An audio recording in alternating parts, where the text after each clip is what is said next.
Thank you all for joining us for this fireside chat, part of the Work Unleashed series of conversations with executives at some of Box's top customers and largest companies in the world. We talk about how these leaders, their organizations, and their companies are changing the way they work to serve their customers and to do business in an increasingly digital world. I'm Lakshmi Hanspal, Box's CISO, and I'm delighted to welcome Tim Ramsay, the CISO of one of Box's most valued customers, World Fuel Services. Tim, welcome to Work Unleashed. Well, thank you, Lakshmi. Pleasure to be here. So today's topic is about Work Unleashed with a twist. We're going to say Work Unleashed securely. So Tim, tell us about yourself, your role, World Fuel Services, and especially what might our audience be surprised to learn about your company? All right. Well, I think the biggest thing that would resonate with people when they about a company that's a Fortune 83 that many have not heard of, think of the Amazon of energy. That's who we are and who we aspire to be. We're headquartered in Miami, Florida. We're a $40 billion energy platform.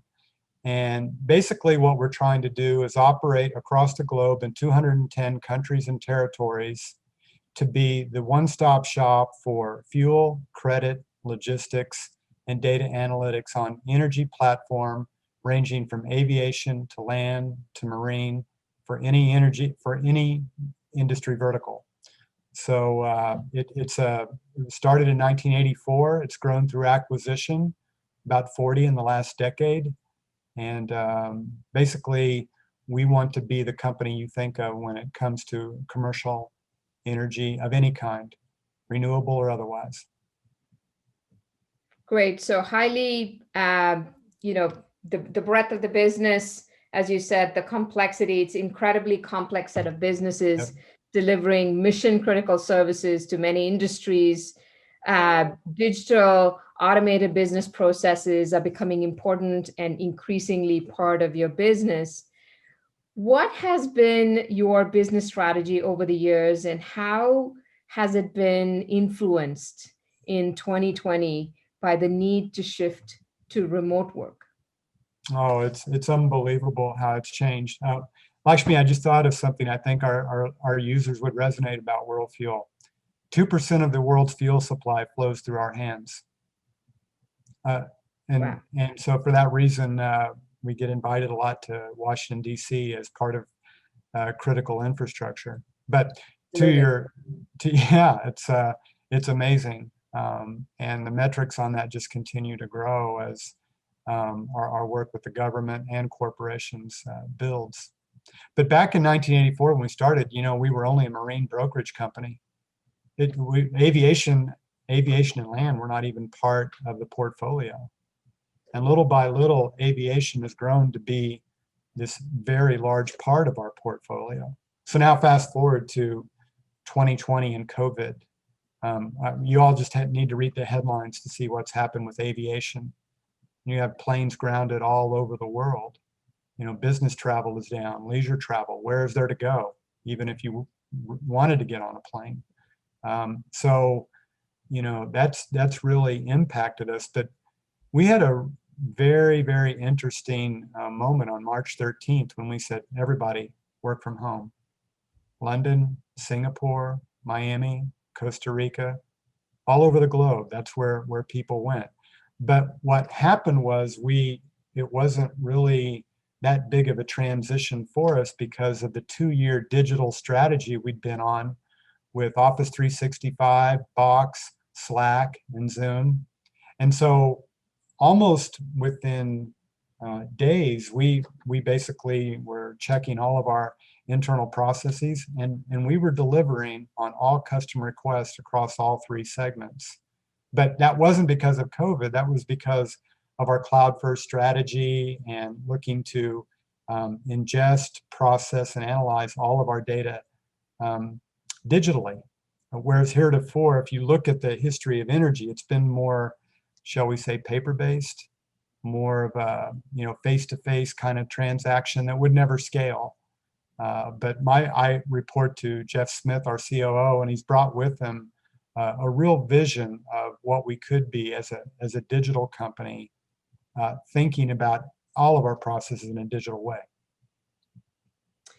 So thoughtful, deliberate strategy and shift towards a collaborative ecosystem, and you mentioned Box and others in that, in enabling the way World Fuel Services continues to sustain the business, not just sustain, but grow with the needs of your customers, right? Because I'm sure those needs are becoming complex as well. And remote work, as you said, requiring you to rethink your boundaries of trust. And you gave some examples of that already. What would have been important for you in that adaptation to sustaining business priorities, but rethinking how you would envelope that or sustain that within your boundaries of trust? Well, one of the things that is all about trust is being able to answer the phone when your customers call. In the London area, for example, World Fuel sells this really esoteric brand of kerosene to a lot of boilers from the 1800s. And when it's cold in Europe, we sell a lot of it. And when it's warm, not so much. But in the March timeframe when COVID hit, we were all at home, but because of our use of Amazon Connect, all of our agents were able to take calls, fulfill orders. We not only met our quota for the quarter, we met our quota for the year in a very warm spring because our competitors weren't able to answer the phone. And so this whole digital platform, and whether it's Box or whether it's Amazon or Slack or Zoom, not being able to miss a beat has financially really helped the company. Now, obviously, there's not much we could do about the airlines, but in the place in London where we had the opportunity, it really was interesting. The same thing happened in one part of our aviation business around charter flights. Some of our competitors were not able to sustain operations during COVID, but because we could answer the phone and answer the bell, we were able, through our providers, through our platforms, to be able to continue service uninterrupted. That was key. It was key, and you took a service that customers, users, even us in our personal life, sort of take for granted, isn't it? Yeah. Just being able to hear the dial tone or just call, and that was important in terms of thinking about sustained operations in that space. So you've spoken about the shift to secure remote work, and you've shared some aspects when you realized that things are going to shift significantly, which was part of a strategy that was already in play, plus could we call it the day in infamy, March 13th? Yes. When the decision, I think in many organizations, that day stays embedded in our minds when most of us went to full remote work. What has your team focused from that point onwards until you reach steady state? Well, I think the biggest thing, and it's probably true of many companies, we've seen a productivity lift from being able to work from home. People, I think, are, it's harder to, organize your boundaries. Here we are, Lakshmi, sitting at home, having this conversation.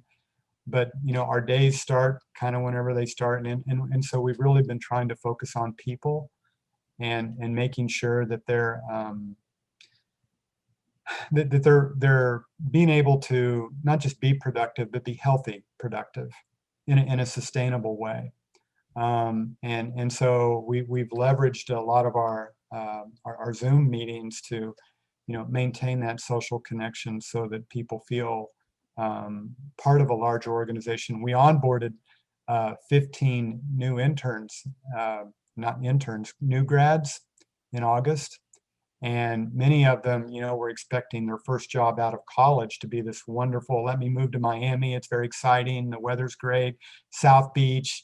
And, some of them have had to stay home. Now they're anxious to get to Miami when when things open up. But I would tell you one of the hallmarks of World Fuel is we're trying to create a culture of talent, and drawing in that talent and keeping that talent is a part of making people feel included. That's harder to do now with us all working at home virtually, but we're trying to make that a big priority in the way that we're staying in connection with one another. Very good. I think what I'm hearing and interpreting is a company and a leader such as yourself, Tim, operating with empathy, with putting people first, their health and safety, and sustained productivity. I think you said the productivity has increased, but it's all about sustaining it, or is it going to be a burnout in some way? So clearly, EQ, emotional quotient, being the top there. As much as we all will talk about ML and AI and other things, I think operating EQ is the need for the day right now in the world. So, so thank you for sharing that. In what areas do you believe that your organization, leaders and teams might need to revisit decisions for that sustained standard alignment of process, procedures, people, technology? So are you, in what areas would that be that you're thinking about? Well, actually, that's a great question, because although we were ready on March 13th for everybody to work from home with all of our cloud accessible applications, one of the things that I think we, like other companies, have had to struggle with is, how are you going to push new software to people that are not within the corporate network? Most of us here in the States are using Comcast or AT&T locally, and if our infrastructure people want to use SCCM or some other tool to push a patch or an update, how do they do that? Well, we have to make sure the user is VPN'd in, and then we can update them. But if they're not, and they're offline, and they're able to get to all of their apps just basically with MFA, well, then they may not VPN in. So what we're looking at is a future of remote work with co-management, where we can do our patching, our new software updates through co-management, and securely, through the internet. And so basically we're building that infrastructure right now. Even as I speak, we're sending out a note to get a lot of our Windows 10 people. They're up to date, but there's some software we want to put on their computers, so we don't have to continually come after them. Could you please VPN in, please, so we could update your machine? Now, with co-management, with Intune, we're going to be able to update them, and then that will also facilitate other agents. And we're also making sure that, yes, you can get to Box, but let's make sure we don't have a little kind of shadow BYOD going on, where people could get to Box or get to Slack or get to Zoom without a World Fuel protected device. So I would say we're doing great in the area of MFA, because when we were in the office, we were only requiring MFA if you were coming in from an IP address that wasn't on-prem. But when you're coming in from home, every session starts with MFA. And that's good. As the CISO, I'm like, wow, we're really good. But I do think that the whole perimeter has been erased. Our poor large, perimeter firewalls aren't just seeing much traffic in these days. And so it's the endpoint that we really need to make sure is tight. Very nice. So nebulous perimeters, and you spoke about being and operating on trusted devices. This is managed, WFS managed devices. You spoke about supporting the offline population. When I say offline, I mean non-VPN'd in, or not mandating the VPN. So how do we support some of that capability and still stay secure at the endpoint?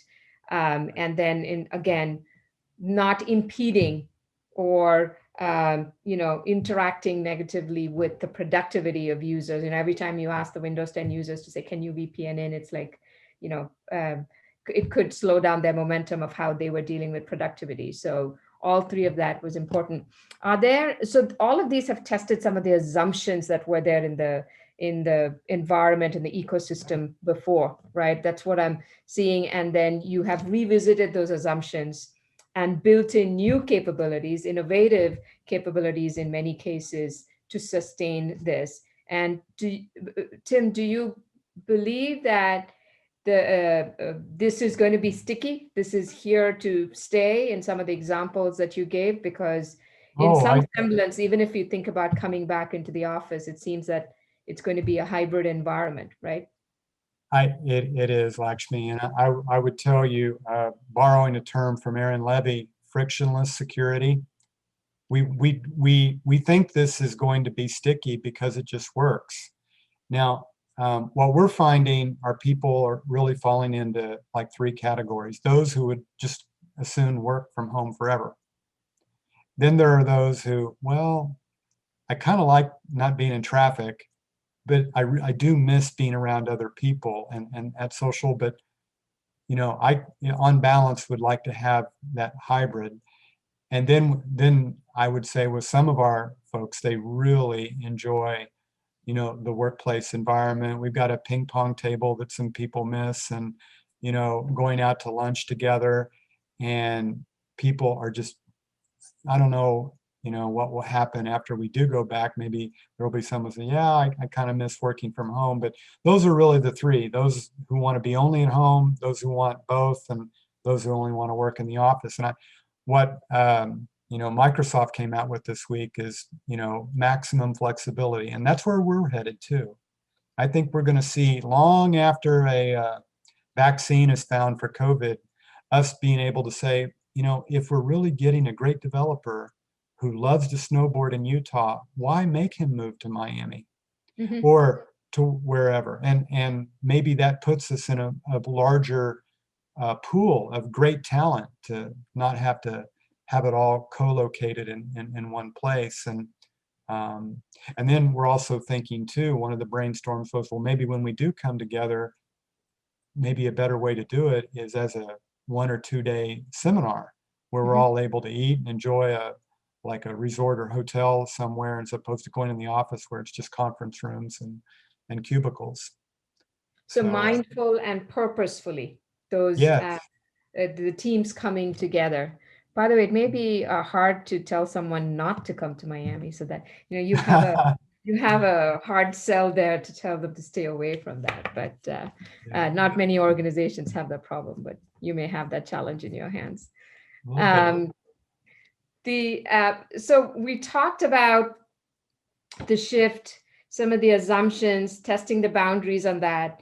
You mentioned the adaptation that your organization, your leaders, your teams have made for sustained operations through these times. So now let's sort of pivot into acceleration. So, you mentioned World Fuel Services already had a strategy for collaborative ecosystem, for frictionless security, for content access from trusted devices. Do you believe that the current environment that we're in has accelerated some of the decision making? And if so, in what areas would they may have accelerated? So these are not pivots, these are not shifts, these are not necessarily gaps in the environment that were addressed, but perhaps already in the roadmap, but timely for acceleration to support your customers, your priorities, and more so your people. Well, the easy answer for me, Lakshmi, is data analytics. And let me just run you through a quick 30-second history of World Fuel. When World Fuel started, we made money off buying fuel at one price and selling it at another. So we made money that way. Then it became a credit kind of play where we could make money off the credit of financing the sale of a large volume amount of fuel. So as a high volume, low margin company, that kind of made sense. You could make money off the fuel, but you could make money off the credit. Then it became, well, maybe we could not only make money off the fuel, maybe off the credit, but maybe off the logistics for a fleet. because, getting fuel to anywhere in the, lower 48 in North America is pretty easy. But can you do it regularly to Ukraine or Kazakhstan or Vietnam? That's a different kind of question.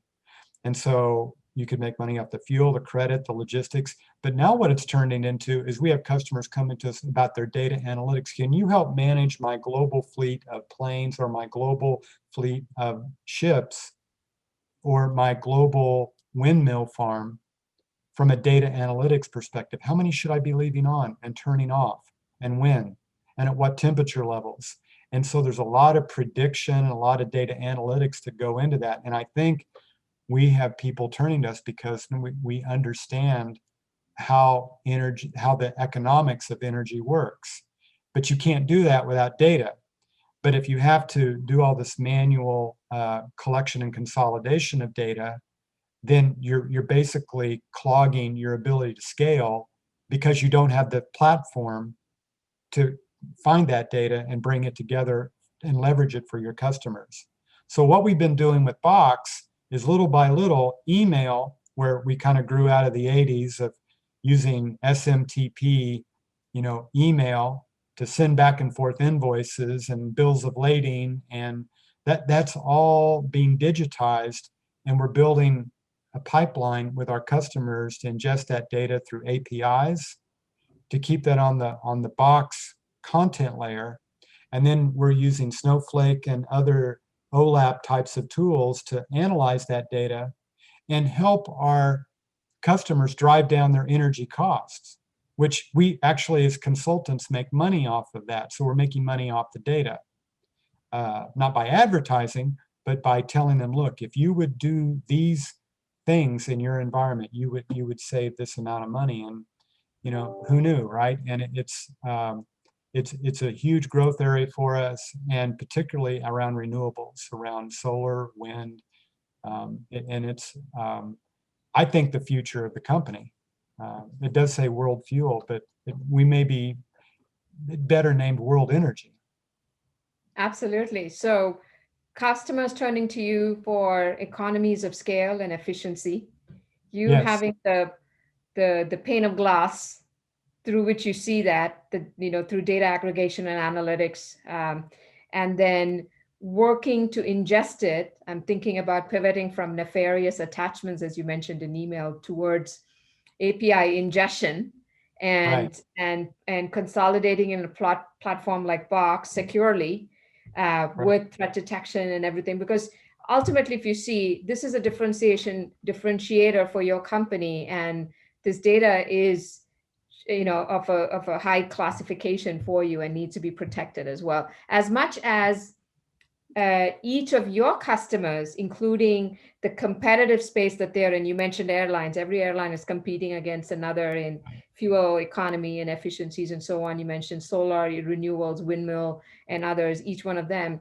they want their data to be secure as well, right? I mean, and not necessarily competitors knowing what efficiencies of scale or economies of scale and efficiency they are projected to operate with in the future. So I truly believe, like what you say, that companies with that lens, where it's not just about the margins on buy sell, not just the margins on credit, but the shared partnership that you have with your customers, saying you're successful, we're successful. And let us, here are the data points to make you successful so we can be successful with you. Part of that success story is truly where customers are looking for the long-term relationships with providers like World Fuel. Okay. Exactly, Lakshmi. And I will tell you, as a CISO, and you will appreciate that just because of the way you're handling this fireside, is that sometimes at night I think about not just the fact that I'm protecting World Fuel's data, but I'm protecting the data of our customers. And I've only been at World Fuel 4 years, but I will tell you at least 30, 40 times I've been brought in on a deal where there's a customer who's thinking about coming on to World Fuel, and they'll say, we know World Fuel is good, and we trust your product, and we know you understand the industry, but can I trust you with my data? And it's a real concern. And so I go through our security program and talk to them about how we're isolating and segmenting the data. And it really is reassuring to people who know that, yeah, we support all the airlines, and they want to know, well, my data is protected, right? So for us, it's absolutely table stakes to have that frictionless security in every interaction with every customer, to treat them as if they were the only customer we had in that particular industry vertical. Absolutely. No, that's great to hear, Tim. So you've shared the approach on security and usability for customers, partners, when you're thinking about the technology solutions. What role do you expect your technology partners to play in this? I think one such area we touched upon was the API strategy you mentioned on the data analytics part. But what Yep. what other roles do your technologies, do you expect them to play, and they should be playing already? Well, that's an easy one. If you just this fireside chat, if you look at what we're doing with Amazon, our town halls where we have Eric Wan from Zoom join us. Aaron Levy himself has joined the town halls. We've had even people that are senior execs in the Valley that we don't even have a current business relationship. But the key is, with the partners that we have selected, we're looking for a broader relationship than just the actual transaction of what they sell. Box has been instrumental in helping us rethink our entire workflow from a digital standpoint, from a digital end-to-end process. And that's making us a better company. We truly believe you only get better by playing with better people. And so we could pick low cost every time, but our customers could also take the same stance, because fuel is like a commodity. Why not go for the cheapest? It's because we're providing a value add beyond just the fuel itself, beyond just the credit or the logistics. It's understanding, and it's an ongoing relationship. And by having partners that also understand that, we're trying to make what is a low margin business perhaps maybe something we could make a higher margin business, because we're showing demonstrably better value than just the product we're selling. And any of those expectations that you would extrapolate into the next 2 years, 2021, 22, that I'm hoping the audience of this fireside chat is also the other technology partners you have. Anything that you want to prep us all in terms of preparedness for the next 2 years in supporting World Fuel Services? Well, I can tell you from the eyes of some of our new grads from the University of Miami to UConn and everywhere in between where we've been recruiting, when we tell them what it's like to work at World Fuel, I don't know if it's the first question or the second. It's like, well, what type of technology and environment am I going to be exposed to? And so as we talk about our partners, we've actually had some of our partners in our recruiting booth with us who are able to demonstrate to would-be applicants, yeah, you interested in the cloud? Are you interested in digital transformation? Are you interested in secure code development? So we find that our partners are part of the draw to World Fuel. And so that ecosystem is what is drawing a lot of energy around the company. World Fuel plus our partners equals success. And I think in the eyes of our customers, they also see that as a value, because those brands resonate with them. Oh, so tell me about what you've done with Salesforce. Tell me about what you're doing with Slack and Zoom and Box and Microsoft. And it tells them that we're seeking the best.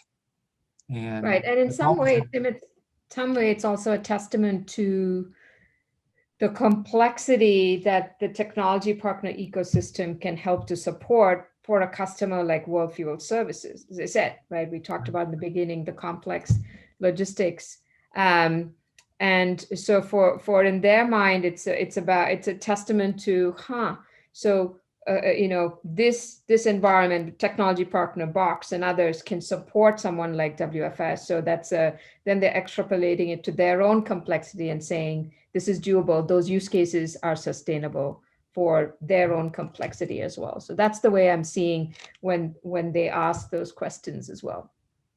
Oh, actually, I think Go ahead. the other thing that happens there too is when they see that we've picked partners that play nice with each other, that actually make each other better. It's 1 + 1 = 3.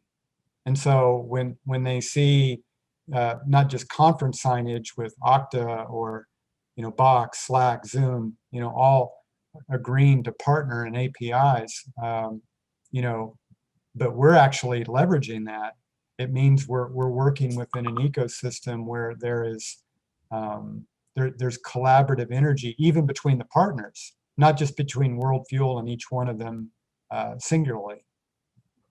Absolutely. And I think that shared purposeful mindset with which the technology partners come in, you mentioned API, open API, and API compatibility.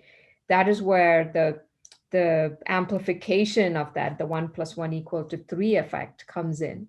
You mentioned Yep. certain examples where Box has helped to unleash the power of not just secure remote work, but digital transformation and, quite frankly, decision acceleration at World Fuel Services.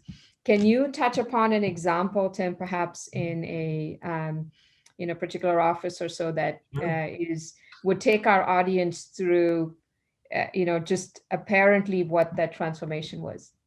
Oh, absolutely. Actually, well, I came today with a little visual aid, and we have an office in San Jose, Costa Rica. And it is a very, very energetic group of people. And we've been down there twice as an executive team, my peers and my boss. And we were there in 2018 and then came back in 2019. And we kind of have a before and after picture that I think will capture what has happened with our robotic process automation, coupled with Box, coupled with our digitization within our aviation sector. So what you're seeing is a cubicle in 2018 full of these paper reports.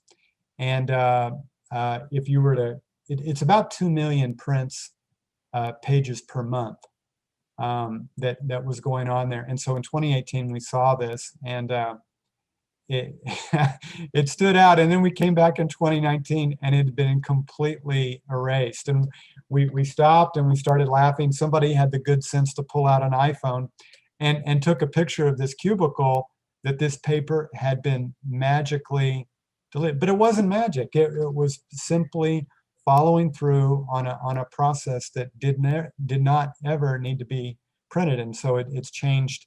It was made possible because of the Box platform, our UiPath robotic process automation, and digitizing work from the beginning, which eliminated work in the middle and equipped us to have a real win there. So probably the best example I have right now visually, but there's a lot more of that work going on all over the world. Absolutely. That's a very strong visual right there. I think there are a lot of trees hugging World Fuel Services right now as well. Well, and that goes, if you were to talk to our CEO, he talks about sustainability all the time. He was passing out these buttons at our holiday event about sustainability, wants all the executives to believe in that, which sometimes when we talk to new grads, they hear World Fuel and they think, oh, carbon emissions, liquid diesel fuel, yuck, right? But that is not at all the picture of World Fuel. It's one of modern, forward-leaning, smart, decision-driven, data-driven decision making. And I think for those who come on board, it's really been a transition to think about World Fuel in this way. Absolutely. Now, before we pivot into the future or what that may look like, I just wanted to touch upon something that you have mentioned in terms of the next gen workforce. You mentioned recent college graduates that have joined World Fuel, and before they joined, the many questions were on the tech stack.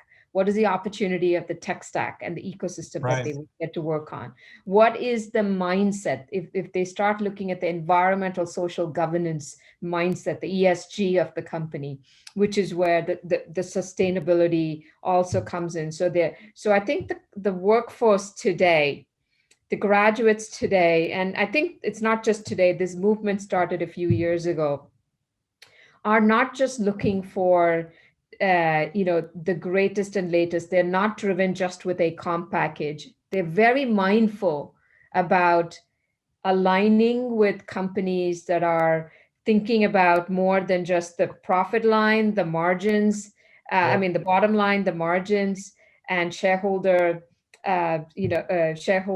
expectations, but also sustainability. And I think that's where the workforce is continuing to move towards, and not just in the cybersecurity space. I'm talking about overall. I think that the next generation, the generation now and the next generation of workforce is very mindful about aligning with companies that are thinking about, beyond just their domain. Uh, Oh, they boundaries. absolutely are. And I think they're asking the question, is what I'm going to learn at World Fuel going to help me with my next job? Is the tech stack that I'm learning from you gonna move me forward, or am I going to have to apologize for, the technology that I know that's a little bit dated and I'm not where I need to be in terms of modern tool sets. I think I will tell you there are grads who, when they were looking at us for internships the year before, because all the grads we hired this year were interns last year, and we took the cream of the crop. They were all very, very interested in. So I'm not just going to be doing data entry, right? I'm not just going to be doing. I want my 3 months there at World Fuel to be meaningful. I want there to be legitimate work that I can put on my resume that said, really, you did that.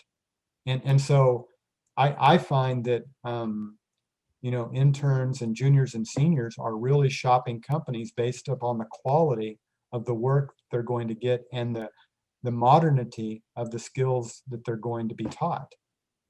And of course, they want to be proud of the company you're with, but they really are paying attention to the kind of work they'll be exposed to. Absolutely.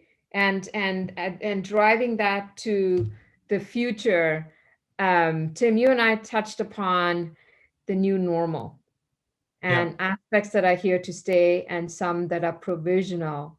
Could you touch upon one aspect, which I'm thinking the scale at which World Fuel operates would resonate with our audience? Tell us what the new normal for you look in supplier management, third-party assessments, on-site audits. What does on-site mean anymore? Yeah. So help us understand how you and your organization have helped to evolve that. Yeah. So Lakshmi, I remember this came up in another context, but yes, we're going through our ISO 2701 audits later this quarter in December. The auditors are not coming on site. It's all going to be done remote. I've been meeting with PwC, our auditors, on user access reviews and some other elements for our SOX, our Sarbanes-Oxley, all on Zoom. And so it's been very productive and very useful, but I don't know if that needs to go away, because most of the artifacts and evidence that we need to produce are right there in front of them, in front of the screen. I think there were some things around, walking around the office, making sure, people, clean desk, clean workspace policy, people aren't leaving salary information out on a desk or up on a screen. But if there's no one in the office, that's not an audit check to check anymore. So for us, when we're talking about data protection audits or user act, these are things that really do lend themselves to let's test the data, let's conduct the audit, but it can all be done remotely. And we'll see how far we go with that, but it definitely stops a lot of plane flights and a lot of hotel nights for our auditors. And there may be some thought that someone, even at a partner level, will say, do we really need to go on site? Do we really need to do this the way we've always done it because we're comfortable with that? So I think the whole paradigm around remote work and the cost associated with that is going to force many companies to rethink what they're doing about audits, or even the way that they collect evidence, if it can be done digitally. You might even find higher quality than and securely, single source of truth. Yeah, absolutely. And I think that securely is really key, because anytime you introduce the physical dimension and the human element, you have risks that you don't have when it's end to end and it's secured and it's closed. And that's the way that we're trying to build our systems, so that they're not only robust, that they're secured end to end. And we're even thinking of our APIs like that, which I might also say our grads are really interested in. They're into building and constructing, and APIs are the building blocks. They're the Legos of our time. We're using MuleSoft.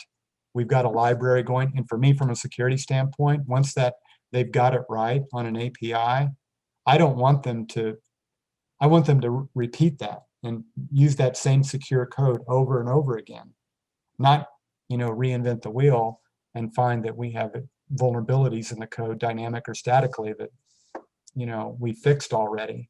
But that requires people to collaborate and learn too. That's right. And these go into the like pieces of a puzzle, and the puzzle is the framework of automation, because what these APIs are trying to do ultimately is enable the automation across your processes. That's great. Actually, you sound like our CFO. If we figure out that special sauce on the automation, that's going to drive our OpEx down at World Fuel. And because we're a low margin, high volume business, that's the great hope, is that we use our digital platform to drive automation that drives cost out of the process, that makes us more scalable at the same time in all of our global markets. Absolutely. No, that's great to hear. For this journey where you are right now, where you have projected the expectations for the next year or two, what would you say is the state of cloud security, compliance, privacy today, and going into this journey next year? Well, that's definitely an area where our auditors from ISO are starting to go, Tim, ISO 2701 is good, but you're a cloud first company. It's time to think about ISO 2717 and 2718, and making that transition to thinking about yourself in a different way from a compliance standpoint.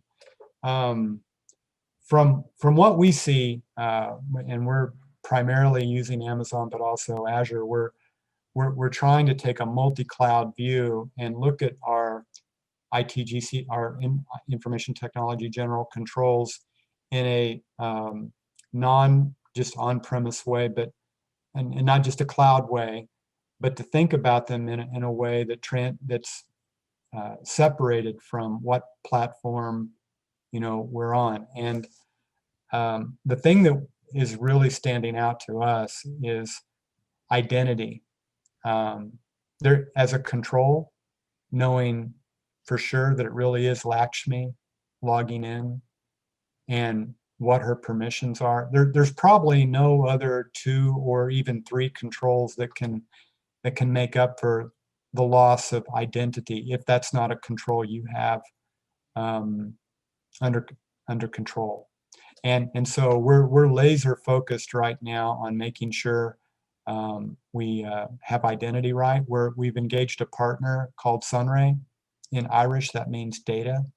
Mm-hmm. And they're all about identity and exposing and making visible where we may have vulnerabilities we didn't even know about, and maybe no one is taking advantage of it yet, but they could. And so it's but it's all around the identities of people and the identities of things. And we're using UiPath for robotic process automation.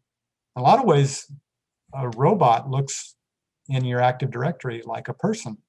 They have credentials. They can do things, and that's only going to become more the case. And in our space, in particular, in energy, with the Internet of Things, we have computers going into fuel pumps, going into pipelines. And so, those are assets that we need to be thinking about from an identity perspective. Who is that logging in? Is that just, the maintenance technician, or should we be concerned?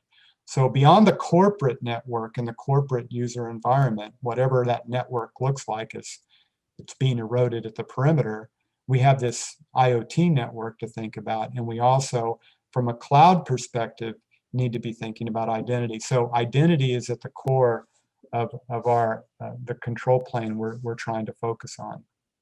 And building out from that a zero trust model where only people and things that have a need to know or a need to access data and systems are doing that. And it's a journey. It'll never end. So thanks for sharing that. I think I think you hit upon the core of where the entire ecosystem on cloud security, compliance, and privacy should shift into in the identity space in zero trust across both carbon and non-carbon forms, Yeah. as you had mentioned. Okay, so then forward looking, what is one security or compliance issue every business should be concerned going into the upcoming year? Well, I would say the most important thing that any company should be doing in this weird COVID time is taking care of the endpoint. The endpoints in the home are also on the same network with the teenager's PlayStation, are also on the same network with the Nest home automation. They're on the same network that banking transactions are taking place. And in some homes, the fastest computer in the house is mom and dad's corporate computer. So that those are, or their iPad. And I think the whole transition from the office to the home introduces this new kind of I don't want to call it threat landscape, but there's a new level of precaution and training and skill around securing the endpoint without the firewall. I mean, we have this IDS IPS environment at work where there's certain sites, if you ever got a command and control bot, you're not going to be able to get to it through our firewall. But now with everybody at home, you better make sure that endpoint has the same level of protection like a firewall on the machine as it would if it were in the office. VPN is great, but I think going back to that term, frictionless security, you want to be invisible to these users and have it just happen. And VPN, I think, traditional VPN married to a perimeter is probably going to give way in this new COVID world to something more like what we're trying to do with Zscaler. And that's make the endpoint almost a self-contained hardened device that we have greater confidence that whether it's in Starbucks or at the home or in the airport or the hotel, we're confident our data and our apps are secure. So the edge has shifted. The edge has become everyone's responsibility. Yep. And so that's keep that in mind for going into next year. So to your fellow practitioners and CISOs, what advice would you give to them going into the upcoming year or years? Oh, well, I'd say take care of your people. Take care of yourself. I know there's 30 million people unemployed, but some of our better people in the security space are there's not enough of them, and people are coming after them. And you know, I think the keynote at last year's Black Hat was telling. It was every security team is going to be a software development team. So as we think about infrastructure as code, well, there's security as code. And we need to invest in our people and take care of them. But the security person of old who knew about ports and protocols and how to configure firewall rules is giving way to a person who can talk the language of developers and Python scripts and write their way into a better security environment. And I'll tell you, this is especially true for anyone who's cloud first and looking at serverless technologies like Lambda and looking at compute power. Where are you going to install an agent on that? It really becomes a very different structure to protect. And I think the CISOs who run out to encourage their people in these COVID times to be at their best, to elevate their game, to embrace the cloud and run out to it, not because it's cool, but because it's table stakes, are going to have the return on investment that they've always wanted. But there is the risk that you're equipping people that you may think are going to move on to somewhere else. That's the challenge of building that environment where people are they want to stay. That's very cool advice and thought. I'm already on it. I've got it here, don't note it, and working on it in next year's strategy. Thank you, Tim. That was great advice. To our listeners, you've heard as part of our Work Unleashed series, this is Work Unleashed Securely. We have Tim Ramsay, CISO of World Fuel Services, a leader who's part of an organization that leads with empathy, putting people first, adapting to customers to sustain customer needs, but more importantly, operating in an ecosystem with trusted partners such as Box. Thank you. Tim, one last thing, maybe you could leave us with this. If you weren't in your role currently, what would you be doing? If I wasn't in my role, well, Lakshmi, that's kind of easy. This week the World Series started, and I played baseball when I was in college, and I would be somewhere on the baseball field. I think that I can't even explain how important that is to me, but I love the game, and that's always been a passion of mine. But very nice. So you'll be, we'll probably find you coaching or mentoring, and probably in the thank you notes of many players that are MVPs then. Yep. Yeah. Okay. Thank you, Tim. Appreciate it. Well, thank you, Lakshmi. Take care.